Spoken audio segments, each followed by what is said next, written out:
খালি মুখে মুখে ভাগছো বা কাজের বেলায় ঠন্ত না। টিভি, এই যে ভাই বলতে টিভির দাম মেলা না,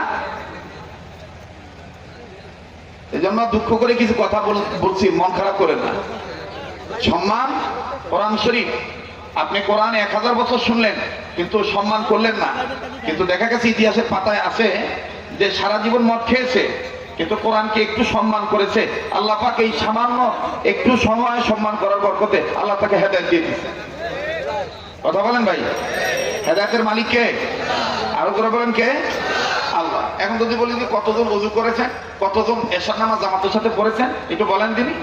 অধিকাংশ লোক সাহস করে, মানে যারা হাত তুলবে দেখা যাবে যে 100 ভাগের মধ্যে আপনার 40 ভাগ তুলবে, 60 ভাগ তুলে নেবে।